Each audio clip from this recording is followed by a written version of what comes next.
and good afternoon. We are now live on Let's Talk, Real Talk on parental alienation and family domestic violence. Good day and good afternoon to all alienated parents, grandparents, children out there worldwide, and all professionals.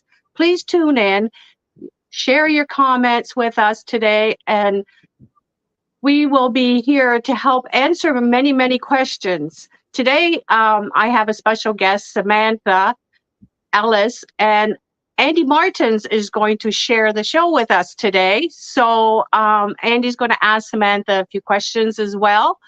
So I just want to say a little bit about Samantha. And Samantha Ellis is a dedicated mother of two whose babies were carefully crafted away from her through cohesive control and through taking advantage of her good nature, her loyalty, and her bravery. Samantha started a family and married a two-time incarcerated criminal that was 1.5 decades older than her. This is something we don't usually hear. We usually get blindsided by who we marry, and Samantha knew. So she's going to tell us her story. Because of Samantha's own childhood trauma, she had unknowingly picked up fawning trauma response and through rose-colored glasses didn't acknowledge the signs of danger. She trusted the man she had tied herself to until she was a boiled frog and had fawned herself right out of the picture. I'm going to let Samantha do the rest. But first, I'm going to get Andy to say a few words. Thanks for coming, Andy. It's been a long time. We Great. haven't seen Yes. you. We've had a long grind and things are well with my wife. So this is the Perfect. first show that we're able to do, and we're going to do some of them. Let me just mention before we get to Samantha that the Andy Martins Network is back at it in a big way. We've got a few shows planned, which our show with Mary is going to be front and center, the flagship show on Sunday nights at 7. And then Mary and I will do another show with a segment will be called View from Canada on a few issues, this and other things.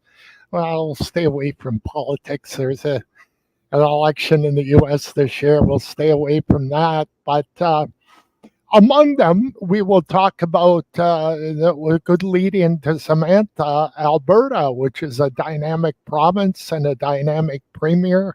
And Danielle Smith, I've often said, I've said it publicly, that I think, they were laughing at Danielle Smith years ago. This woman can never become premier, but I think she is Canada's best performing premier, a lot better than what we have in Ontario. And we'll get some comments, I'm sure, from Danielle. But Danielle, your story is unique. A convicted criminal. Samantha, sorry. See, I'm rusty. I have no coffee, too.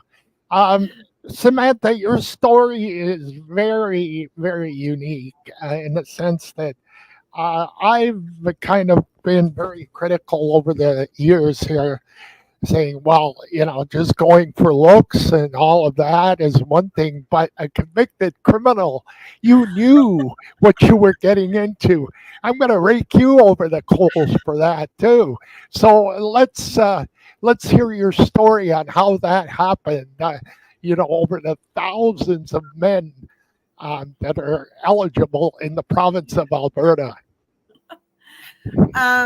Well, you know what? He did hide it from me from the beginning. It didn't really start to unravel until I was already pregnant with my first daughter. He did hide the fact that I was moving into his third marriage, and the fact that he had gone to jail and from me until I was already pregnant. And like I said, or like Mary said in my intro there, he was a decade and a half older than me, right? So I So, was 19, Samantha, for our viewers, how many years is that? So, a decade and a 16 half, Yeah. years. How many? 15, 16. And how old were you? 16 years. I was Wow. 24. Oh, okay. And You're still young. yeah, I was 24 and I celebrated his 40th birthday with him within the first 6 months of our relationship. Mm. Now, I believed that I had done a good thing because my family just fawned over the fact that I had this mature man now in my life that was going to straighten me out, because I've always had a bit of a loud voice and a bit of an activist personality. So for people that are quieter or tend to go, be very rhythmic, I'm not their favorite person. Right. I went to college as an actor. So when I came into this relationship with this stable man that had a stable job and a car and a house, well, my family just thought he was, God's Catch gift now. to me. Yeah. And I never told my family that he was a criminal until after he had started to steal the kids from me. It was the secret that I kept for him. Yeah. He was also diagnosed as a sociopath. When he was 7 years old, his mother was scared of him when he was a child, so he got diagnosed as a sociopath. And when I met him, again, I was really naive. 24 is still a developing brain.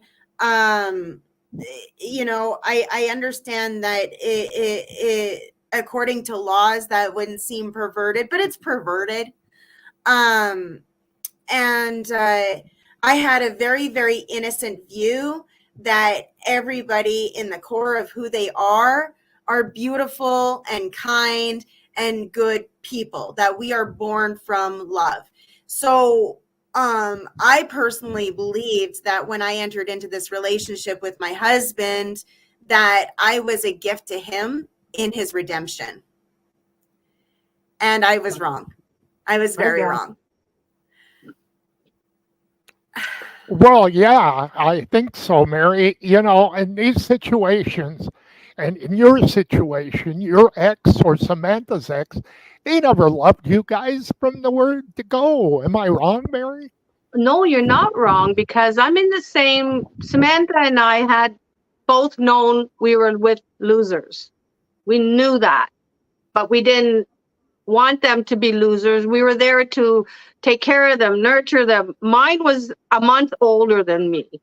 Yours was a decade and a half older than you. It's the mentality of mine, because he was an alienated child. He was very revengeful, very vindictive. But he was outside of the prison, where yours was inside. It didn't make a difference. It did not make a difference whether they were behind bars or still on the streets, because mine was a street fighter. He was rough and tough. I knew that, and I tried to run, but I was forced into it. And that's the difference when you're with these kind of people. You can't get away from them. No, And I even tried to still, run 3 times too. 47 years later, I'm still running. He's still holding my children hostage like he held me hostage. You don't marry me, I'll make sure no guy comes near you. Well, sure enough, my fiance got murdered. I was fearful for my life. I was either do or die. And I'm sure Samantha knows. Like, Samantha, like, during your marriage, how long were you married, first of all? 8 years. 8 years. I was 27. So I was there because he was military, never home.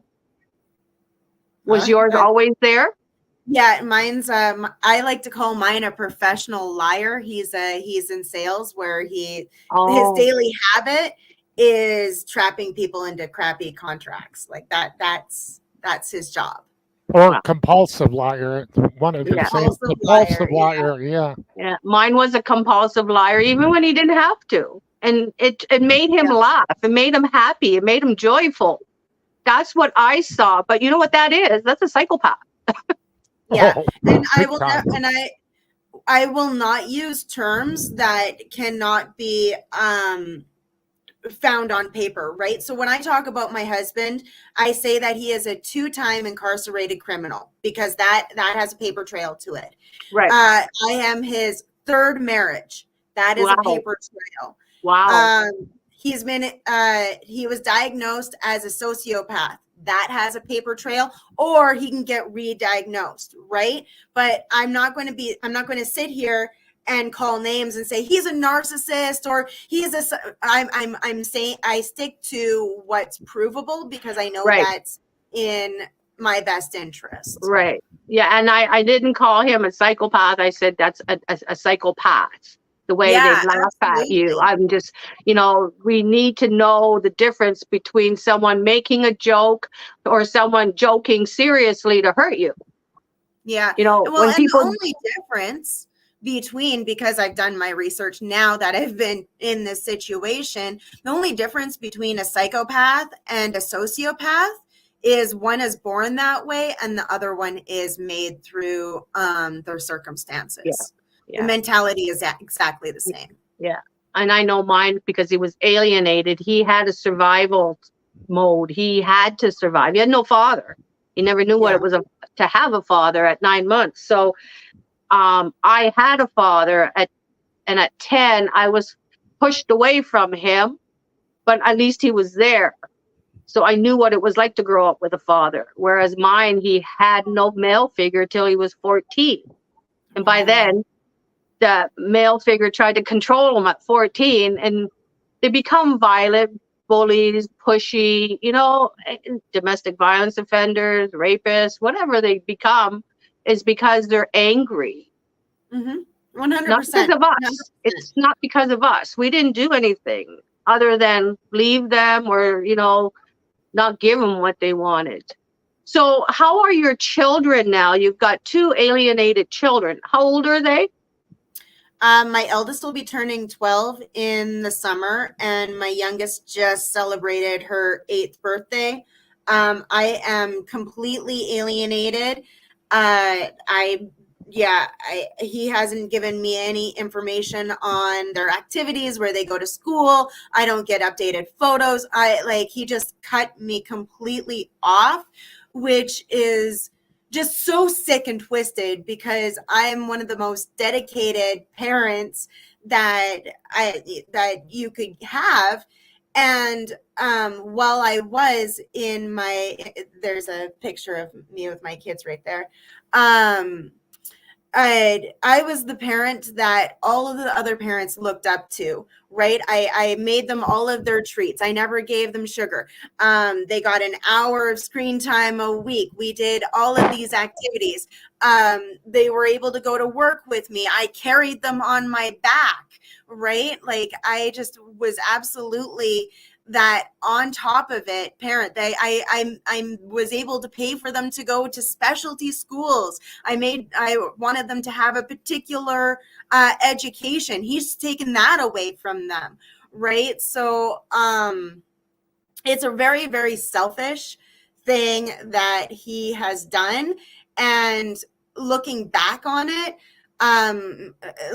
we didn't get to this part, but I'm pretty sure if I could pinpoint his motivation of choosing me, it was because I was fertile. I was fertile and I was emotionally broken, and I'm determined, which is like candy for a sociopath. They play on you.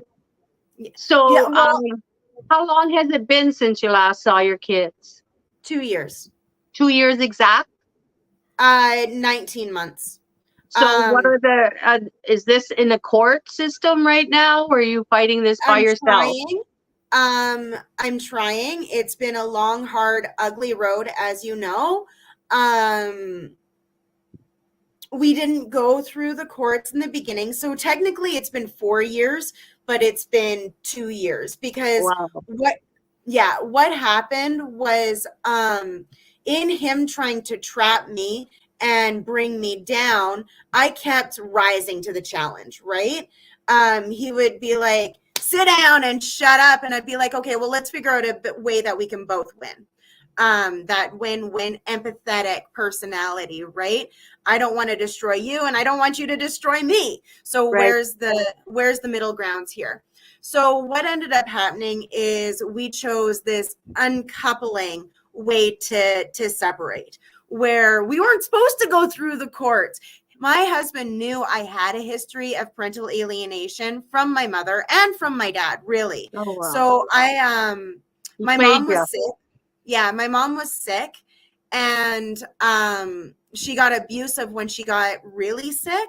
So they pulled me out of that situation, but my dad didn't want me either because he was freshly married. So I ended up being tossed off to my grandmother. At what So age? I got 12 years old. Oh, okay. Just so the So viewers know, you're from Alberta, Canada, yes. and we're under the same law here in Canada. So I'm not sure about your jurisdiction, though, on what parent alienation is considered as there. Not yet. Not yet. No, not yet. We haven't been criminalized across Canada yet, but I know that the big pushers right now is Nova Scotia. Nova Scotia is really working to get coercive control under control. Thank God. And we are in Ontario as well. Yeah. So, you know, all it takes is one domino to knock over and we can create change. I personally believe that if we can get domestic violence criminalized in the next 3 generations, we can have dynamic change. We need our constituents to support us and said, you know, instead of them saying, vote for me and we'll support you, keep your word, keep your promises, because it's your children that are, you know, it happens to politicians, it happens to doctors, lawyers, you know, it happens to the best of us. So politicians out there are the ones that can change. I mean, we've been to Karina Gould's office already, and our next step was to get into Trudeau's office, but not even Karina Gould recognized it as parental alienation. I mean, they're all like, what? What are you talking about? And yet it's been 6 decades now for my ex-husband. 64 years he's been alienated. The courts literally took him away from his father.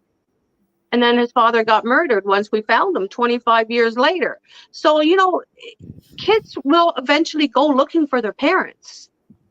So especially the younger ones. The younger ones more so than the teenagers, because the teenagers put themselves in that position to trash one parent over the other. Didn't matter mom or dad. One of those kids, or all of those kids, had to pick someone to pit against so that the court system works on the revenue. Our children are trafficked through the family court systems, as no different than yours. You know, 4 years of your children going through this system will end up like my kids for the last 18 years. My kids are so damaged that they can't even hold a relationship anymore. And this is what's happening to these kids. The further they go, the worse they're going to get without help. We need to get these kids help today. And the family court system needs to be responsible for, you know, take accountability for damaging my kids. My kids were perfect human little beings. Today they're monsters and they're scary. I don't know. It's like time has frozen them at 17 or 18. You don't know, you know. They're in adult bodies, but their mentality is still 15, 17, and 18. And you know what teenagers are like at that age. Even for the best of us, you know, and I put up with their problems. I not put up with it. I helped them through it. They were nurturing very, very well. And then all of a sudden, somebody's at the door.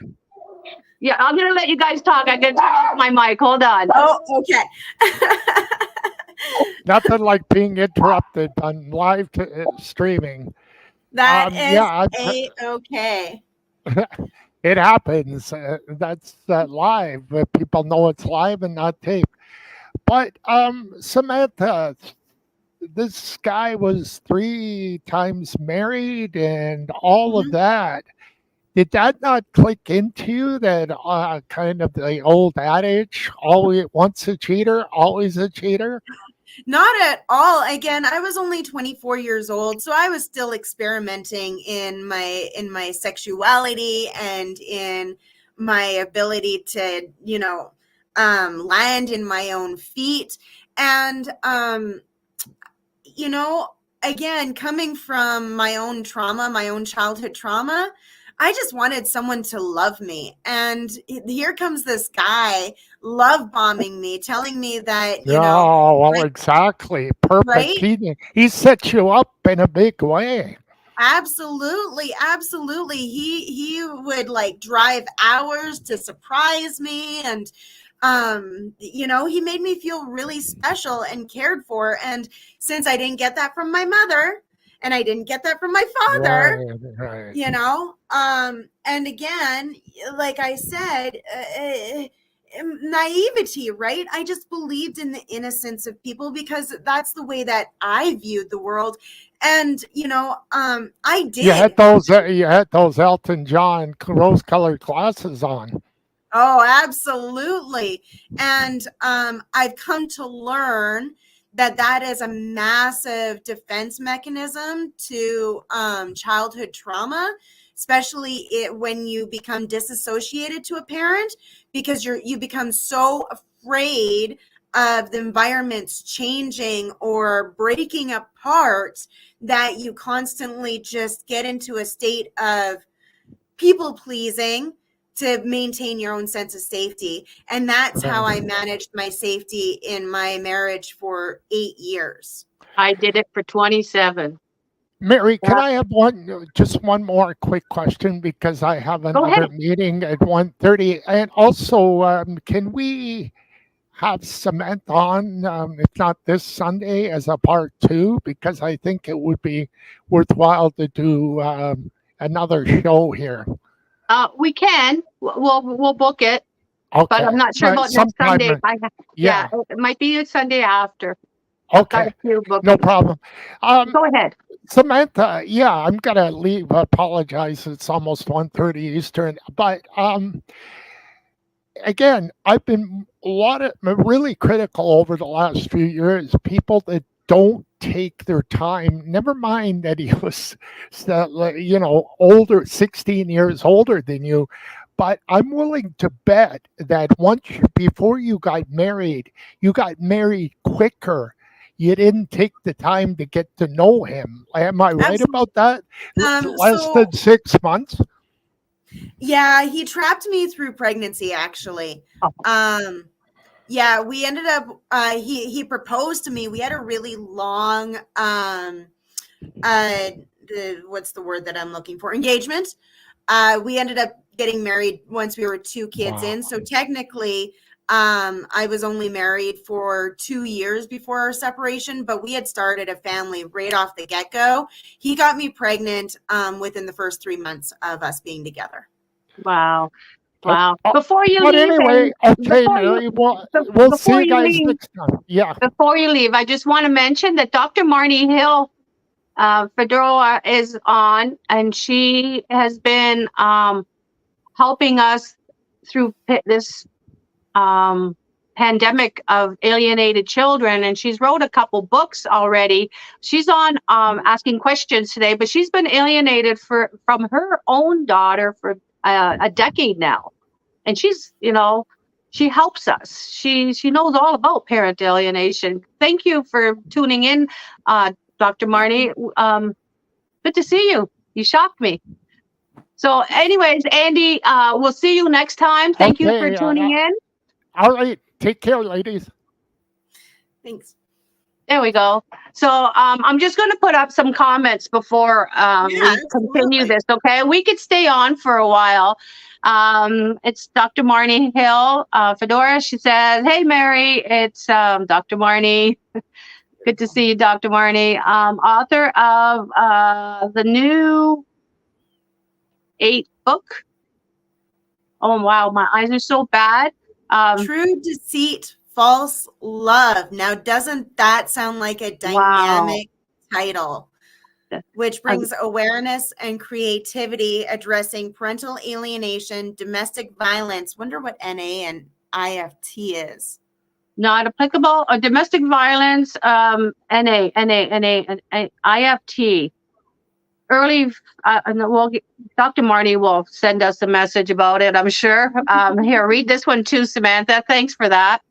Still alienated from her daughter, now going on a decade. Disgusting. That's so sad. Disgusting. 18 years for my 2 daughters and my son. And it's very difficult. It's worse than a death. I've gone Yeah. to a death. My first child died. And I got closure. I got closure. But my 3 alienated children are ripping my guts out right now. And not only me, it's with every parent out there. And grandparents as well. Grandparents, you know, my mother just saw her 2 oldest grandchildren for the first time, one in 16 years and the other one in 19 years, because their uncle died. Like, what the heck? You know, my mom's 91 years old. These children were adults. They're like 40 and 44. They should have been visiting grandma long before that. So here, they've been alienated from a brother of mine. My children have been alienated, and they're in the same situation. My kids are 36, 35, and 33. So they're no different than the 40-year-old and the 44-year-old.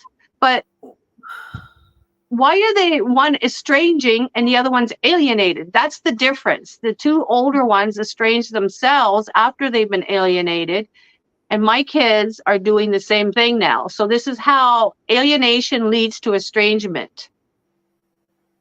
You know? Estrangement is when there's a legitimate backup to the alienation, isn't it? Well, estrangement is part of vindictiveness to stay away from that parent, because they've been conditioned when they were being alienated how to hate that parent.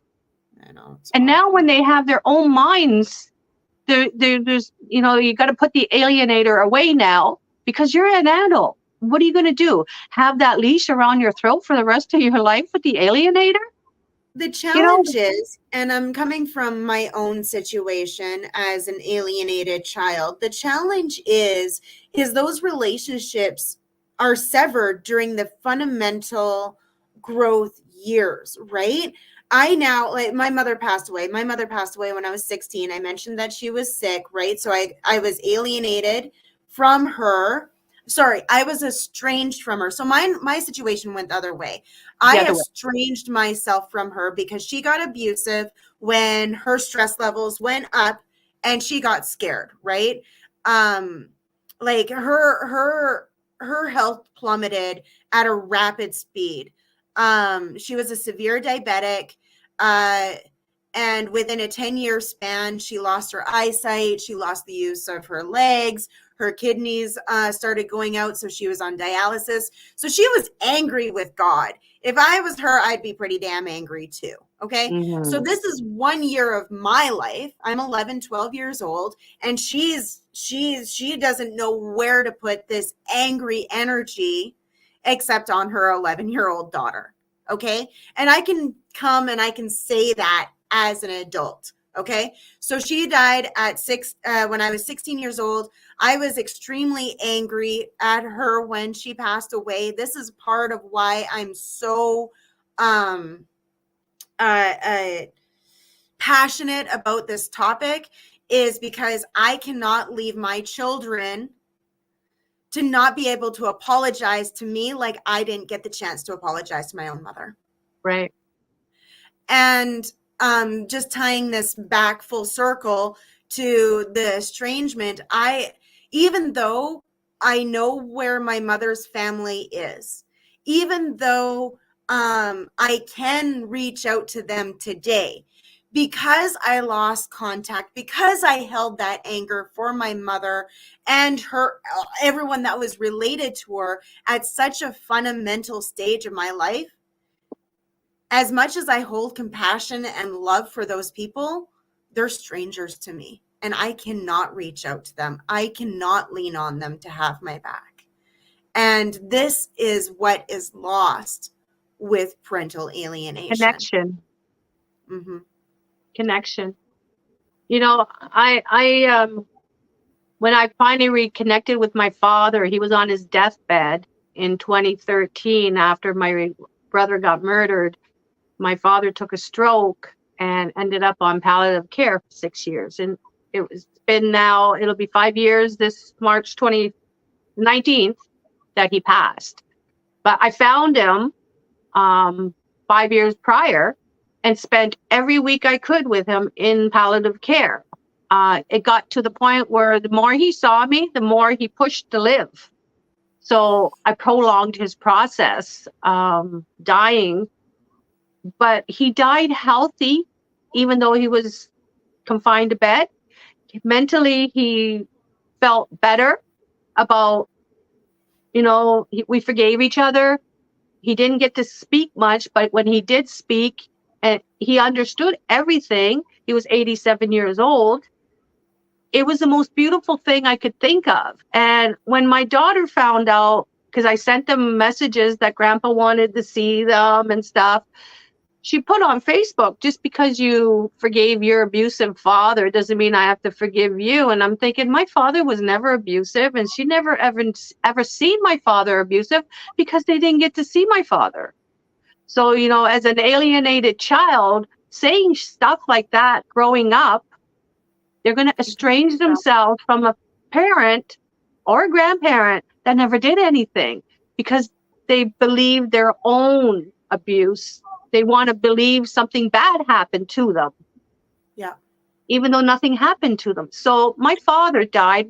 They didn't join him for, his last wishes or anything. And if that was me and my grandparents died, I would be devastated. And I'm so glad that I got to say goodbye to my dad and forgive each other for what never happened. It's just that we were separated by a stepmother who did not want us in his life. And it was hard. It was very hard when you have an outsider keeping you away. Yeah. So the hatred for her pushed us all down a rabbit hole. But I'm glad I got out of it, and I'm trying to help others to do the same thing. I'm not a therapist, I'm not a doctor, but I am damn well experienced in this, and being married to a soldier, I had to open the doors to him every 6 to 12 months, a year, to let him back into our lives, knowing that he was abusive before he left. And he thought that, oh, I'm coming back, she'll forget about it. No, we forgive, but we don't forget. That's And right. people say, why didn't you leave? Well, I had to let him see his kids. And when he came into the house, there's no way in hell I could have got him out.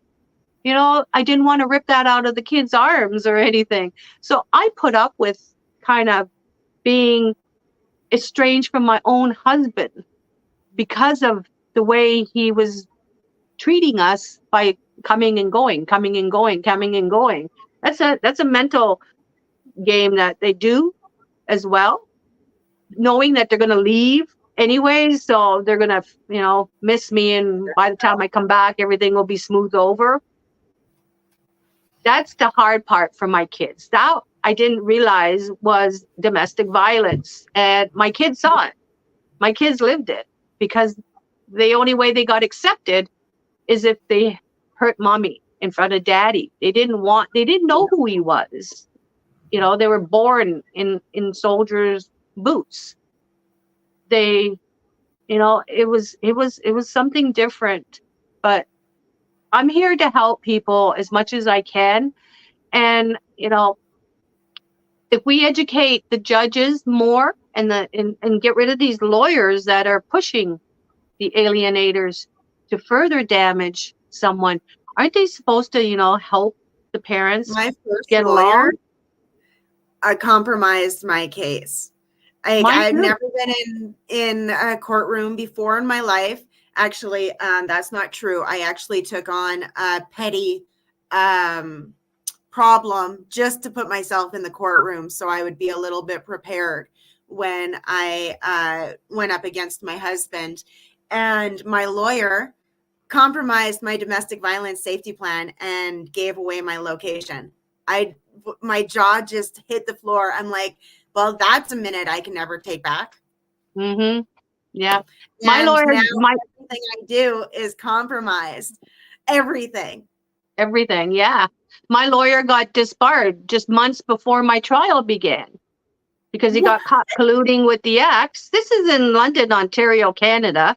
You know, like, hello, people, what are you doing? And it was a judge that turned him in because he lied to the judge and judge wasn't happy. You know, these lawyers that collude with the other lawyer, okay. But if you're going to collude with them, make sure you do it so that they can both share the children, not to trash each other or to hide things. Right. You know, really, if you are going through a divorce, make sure you get a good lawyer. And if a lawyer is not listening to you because you're the one that's paying them, if they're not going to do what you ask them to do, go find another one, because there are good lawyers out there. There's more good lawyers than bad, but the bad are pushing these judges into the corruption. The judges. What I'm experiencing, because my husband actually left me for dead. Okay. I'm one of those people that he completely exhausted all of my resources, that I wound up in a homeless shelter, and I've had to claw my way back out of the dark hole that I got left in when the realization came that he was stealing my children.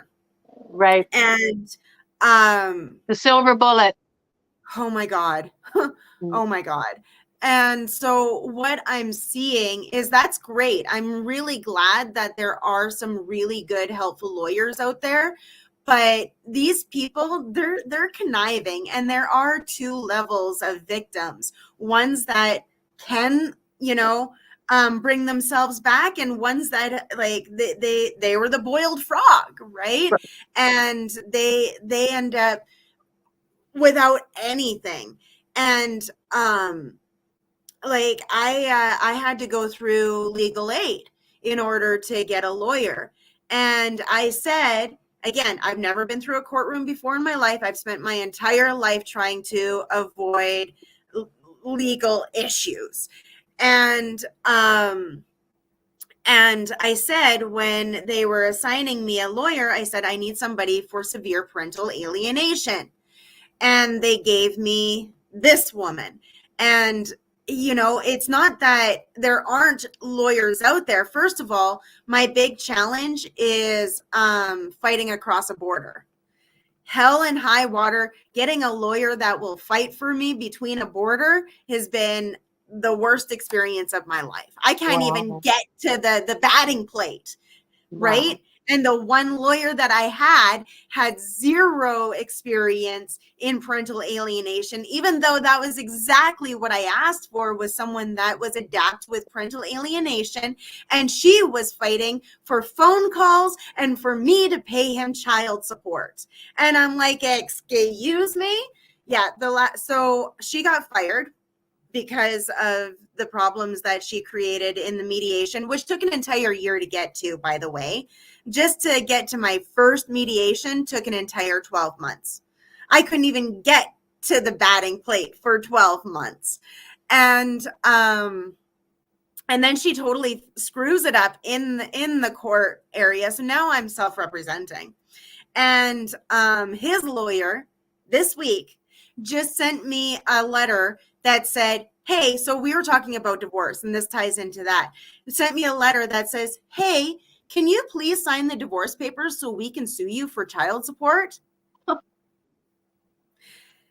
I had a really good friend, I don't know, maybe a year back or so, when I was working on filing for the divorce, that said, do not hold on to that marriage certificate with your life, because that is your only leverage you have.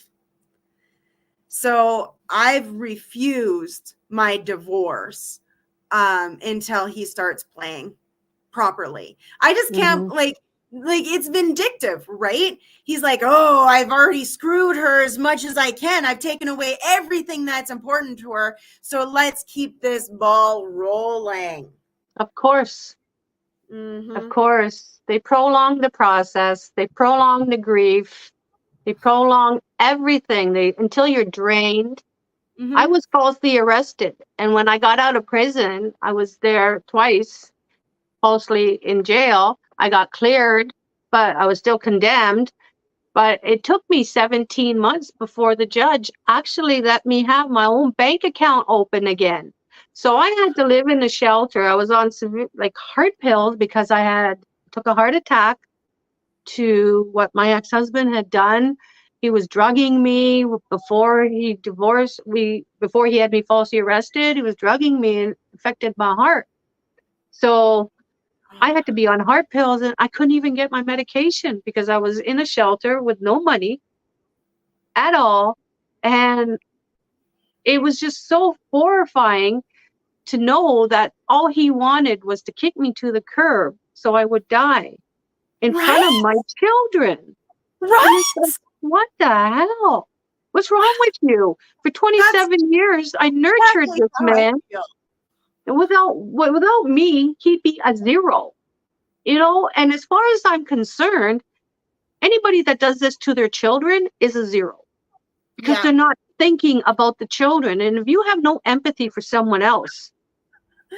Well, and this is what I say, right? Like, he is doing this knowingly. This isn't ignorance.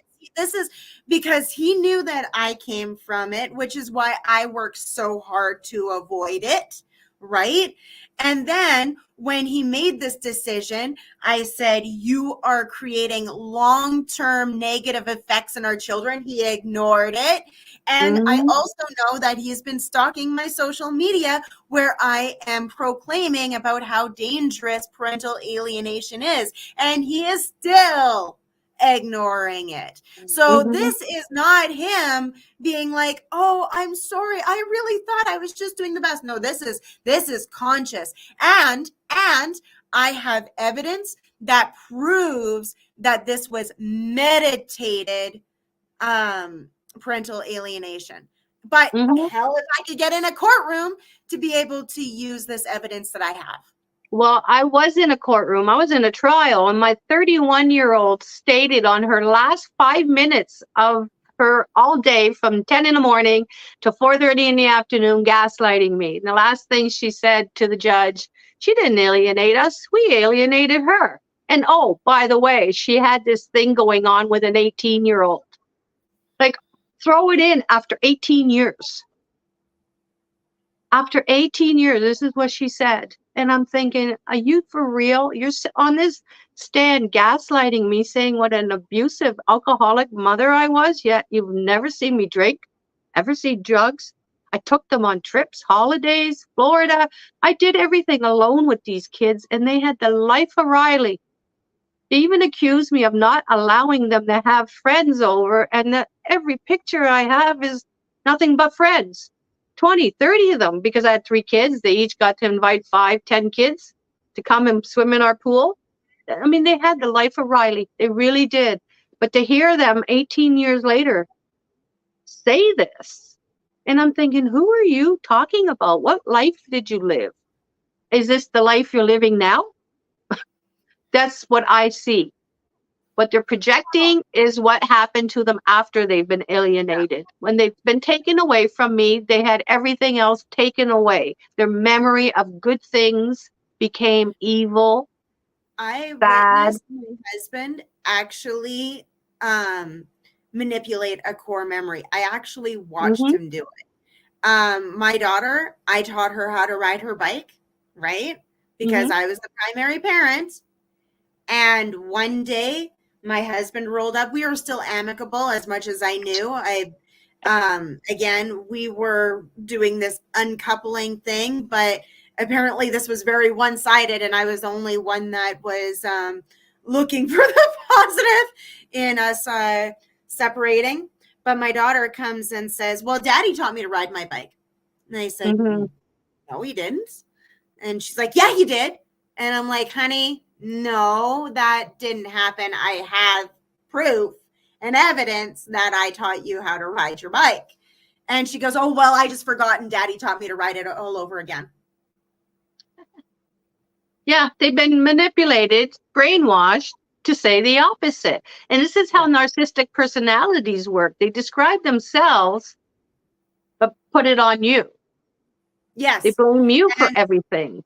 That's what I learned after I got out of my abusive relationship, that my husband did a lot of projecting on me. And because I was young and naive and innocent and believed in the best in people and all of this stuff, it lets me confused all the time. I was constantly trying to better myself in areas that there was nothing wrong, because he would tell me that there was something wrong with me. Right. Yeah. And like, you know, hindsight's 2020. And but in it, like, it was nothing but projection. He constantly confessed all of his sins to me, and I had no idea. Constantly. They do. They need someone to vent on, and they hope that, you know, that they work on the 3 S's: the sex, supplies, safety, and services. And if you break 2 of those, they're going to start gaslighting you to get you back to the 4, so that you're back on your hands and knees, scrubbing the floors, cooking them dinner, doing their laundry, having sex with them. And they could tell you all the bad things they did and think that their conscience is clear now. Well, when they start telling you all the bad things, it starts to click in. Oh, wow. Are you going to do bad things like that to me?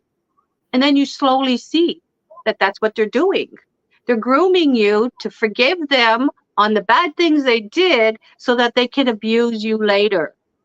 This is why a lot of women are saying, but they were so good for 2 years. And the men are saying the same thing. Oh, she did everything for the first year. And all of a sudden, boom, they're like bitching at each other, right? So this is how not everybody has a clean life. I mean, we all have what we did. And as long as we're not hurting that person that's with us now, we should be able to live a good life. But when you continue over and over, repeat the pattern, and you married the guy, you're the 3rd wife, repeat the pattern. I mean, how many does he think he can get away with?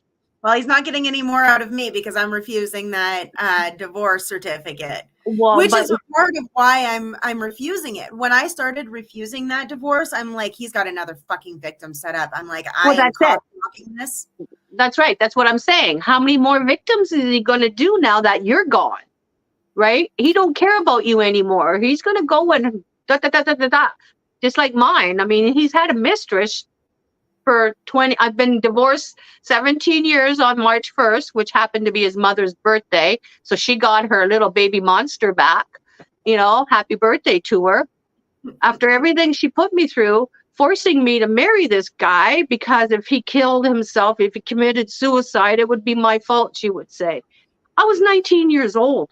You know what it was like to be 24 years old, to be manipulated. I was 18 when I got raped. 19, 20, 21. I was running for my life. But the mother kept coming back. So anyways, when she got him back, I thought, what better can this be? The mother's going to help me see my children. No, she alienated my kids as well, because she alienated him from his father. So it was a repeated generational abuse. And this is what's going to happen with my kids, because they've already sent me after the trial messages that I will never see my grandchildren. And if they do have children, she will tell them what an abusive, alcoholic, crackhead mother I was, and beat them daily. I'm thinking, wow, you're already doing the same thing your father did to me, that if I left him, he would kill me or the kids. Or he would kill me and I would never know what he did with the kids. Well, I didn't know what he's done to my kids for 18 years. No doctors, no school. I mean, he broke every court order there was. Well, and this is the part of the problem too. Like, a lot of people will put their trust into family court. You know, they go through these separations or these divorces, and so they put their hands into family court and say, okay, let's create a mediation. And then I wish I could tell you on one hand the amount of stories that I've heard of people that have had their kids stolen from the court orders, right? Mhm. It doesn't fix anything. Nope. You know, the kids went to their dads on the dad time, and dad never gave them back. And then That's there's what no happens. consequences. No freaking consequences. Sorry, None I don't mean whatsoever. to jump None in on that. whatsoever. I'm just saying I, that it doesn't help. It doesn't no, fix it. it doesn't. And I even went to the judge. The youngest was 17. He said, and the other one was 18. The other one was 19. He says, they're adults. What do you want me to do? I said, you did this. Fix it. You took my kids from me. You gave them to the abuser. You called him a conniving, scheming, manipulator. But yet, it's okay for him to break court orders. My kids were sick. They were contaminated by the Chernobyl. He stripped them of all medical help. Now they're dealing with body dysmorphia, mental health. I mean, it's been such a rough road for these kids, and I've been monitoring them. I've been trying to be as patient as I can. I'm seeing them as my 40 years with my dad. I was always thinking of my dad. I always thought of my dad. And I would see him every once in a while through the corner of my eye somewhere. And when I see my kids that way, it just reminds me of the struggles of meeting up with my dad. So eventually I will meet up with my kids, whether it's in my grave. I don't know. I hope not. I'd like to, get one more hug out of them. But if I don't educate people on what happens to our children now as adults, they will never know when they're little what they're doing to them. So my kids are an example of what not to do for these family court systems. Do not pit the children from a parent. They need both to grow healthy minds, bodies, and souls. Well, and Because this is their what I was souls, saying. they got the soul of a devil when they're adults. This is where I was going earlier, right? Like, sure, the kids are going to come back because they're going to get curious about the other parent eventually. But how damaged are the children going to be by that point? And then even at that point, it's like, oh, I'm so sorry that I didn't see things the way that you were and the whatever time, and I'm going to hate my other parent now. Yeah. It doesn't fix the issue. It doesn't. Fix it. That's right. Stop it at the beginning, especially when you know you have a parent going into court, bad-mouthing that other parent, and the other parent's going, huh? What? I think it's absolutely sick and twisted, because one of the reasons that I left the home, so he trapped me, okay? He isolated me. He got me to move with him during our separation, and isolated me. This was when he really took advantage of me, and I actually had an intervention. So this is where my blinders were on. Alan, was that his name? Mentioned Andy mentioned about the rose-colored glasses and said, oh, you must have really had the rose-colored glasses on. I did. In order to create this uncoupling experience, I had to put on the blinders of all the other outside opinions in order to try to maintain a sense of amicability with my husband. So I legitimately had an intervention of about 30 people gather around a table on my way out to follow this guy that said, don't go. Do not go. He is going to trap you. Do not go. And I still went. When you put those blinders on, it wouldn't have mattered what people said to me. I just wasn't listening. And it cost me everything. It absolutely cost me everything. And when I left, because again, he had trapped me. And so I spent a year out in BC with him. That's where my children are right now. They still are. Um, this was during COVID, so I couldn't get a job. I was really scared. I was at the state my mother was when shit was getting really, really scary for her. Okay. And in that time, in that very solitude year, which is all I experienced, was one single year of abuse with my mom, and all my kids was a single year of time with me where I was high stress. And I actually got scared of the repetitive pattern. I started getting the flashbacks, okay, of my mom hitting me, of my mom belittling me.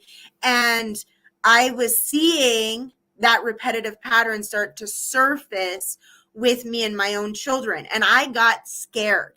And that's why I actually plucked myself out to do the work that I needed to do so I wouldn't abuse my children. Okay. My kids never got abused by me. They got scared. I scared myself. Okay.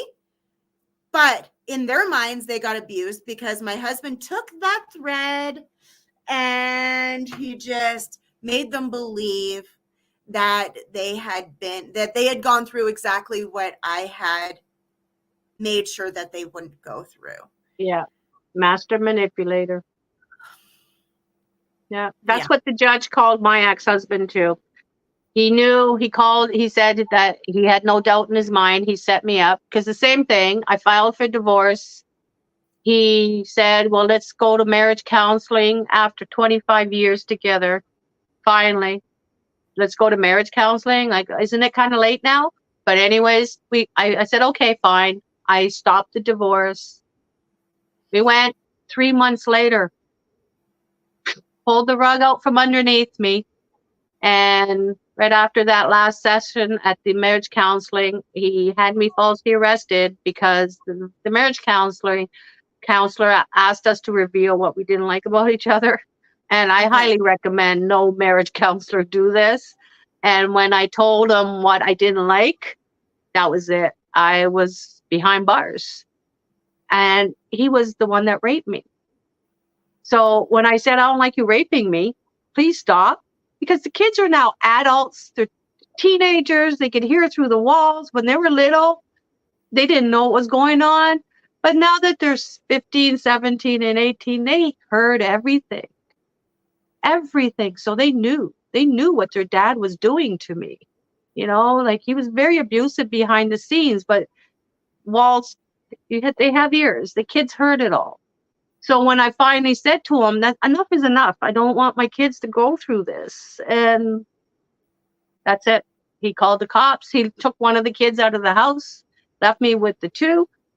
Next thing I know, cops are at the door. The two kids opened it for the police and they said they were here to arrest me, ripped me right out of my kid's arms because he said I uttered a death threat.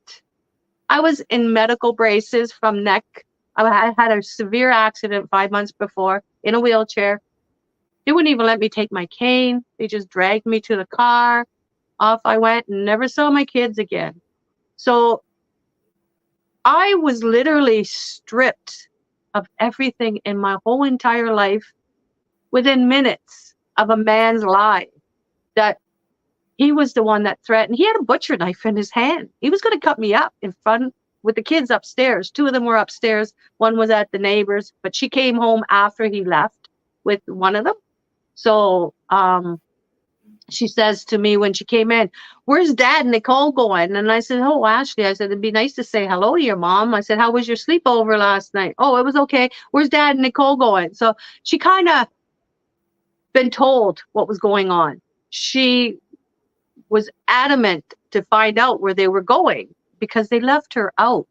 When they left her out, she became, I don't know what you call that child that has to embellish on everything that they've never seen. Okay. But she became that child and said, oh yeah, I saw that and she wasn't there. Oh yeah, I heard that, but she wasn't there. She had to make her show her dad that she was on his side no matter what, because he had already coached them beforehand that don't choose her because Well, she did something. So, you and know, that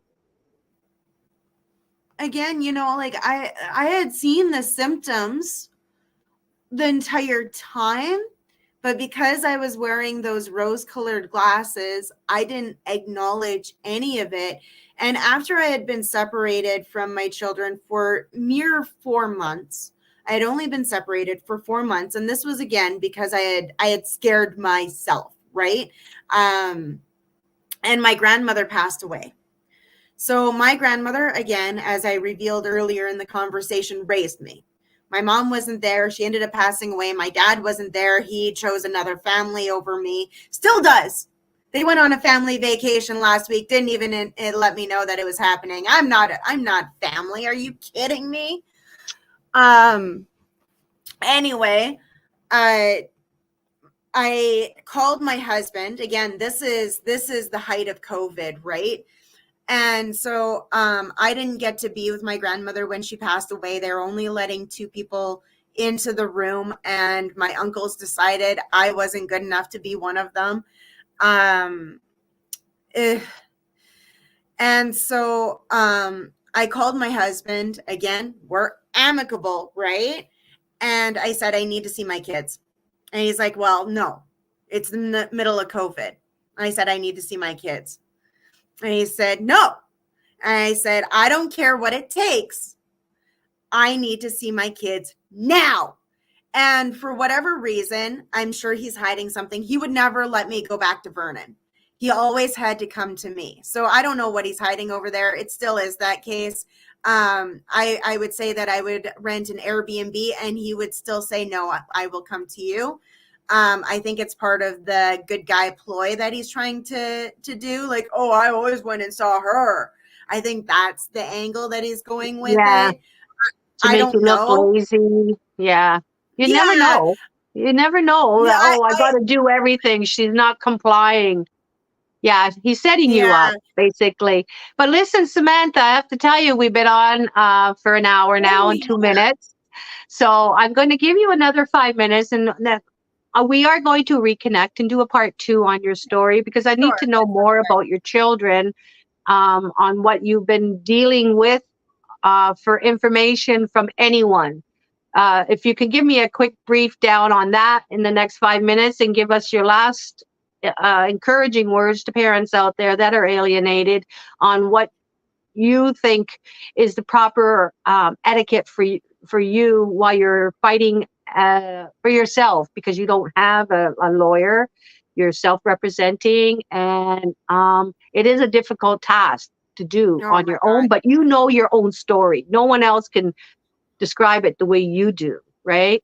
We all know what we're going through, and it's hard to put a lawyer in our shoes unless they've been there. So give us your last 5 minutes of what you can throw in there for us. So the first thing I would say is this is way more common than anybody believes. Now that I've experienced it, I could easily and confidently say that this impacts 1 in 3 people. When you actually start to sit down and talk to people, you will learn how common this actually is and how awful of an issue this is, and people are just not being held accountable for it. The second piece I would say is when it first happens is the worst of it. The realization that you've been betrayed and that you've lost everything is the darkest moments that you will ever experience. And the best thing that you can do is get professional help. Get yourself into some talk therapy, start gathering domestic violence resources, because this is a domestic violence issue, no matter which way you look at it. And chances are once you still start accessing those domestic violence resources, you're going to learn that it is not as one-dimensional as you believe that it is. In order to survive these relationships, there has to be a level of fawning and rose-colored glasses. These relationships don't exist without you trying to make the situation better and just survive it. And what was the last part that you wanted? The last encouraging word you could offer to a parent going through it today. My encouraging word is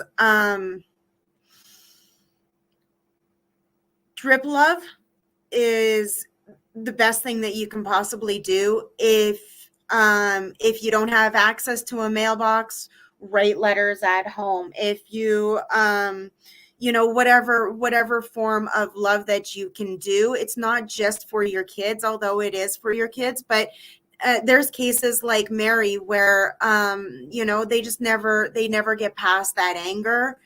So this is for both you and them. In order for you to maintain and heal your own heart going through this miserable time, right? Still buy little gifts. When you're out shopping and you see a little trinket that reminds you of 6-year-old Maximilian, buy that trinket. Just do it. Don't deny yourself the ability to love your children from afar. Very good. From an 18-year alienated mom to a 4-year alienated mom, we have the exact same words for you all out there. Never give up, because our stories are exactly the same, only we have different children. We have to get out there and make sure that these judges are not going to hurt the next child by pitting them against a parent, because they need love. And what better love will they ever get than the love from an alienated parent? Because the narcissistic parent they don't care what happens as long as it doesn't happen to them.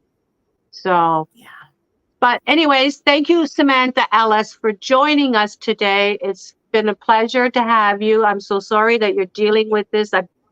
All the best to you and your children. I'm sure they're missing you, like everybody else's children is missing their grandmothers and grandfathers and moms and dads out there. Even their pets, they get split up from their own family pet. And that, here, Molly, if you separate me and Molly, I feel the pain of being alienated from my children. So it goes through everything we deal with. But anyways, until next time, everybody out there, loving parents, grandparents, alienated children, don't give up on each other, because we need to grow healthy in order to raise the next generation of children. So God bless everybody, and thanks again, and we'll tune in on Let's Talk again this weekend. Thank you. Bye, Samantha. Thank you. Bye, Mary.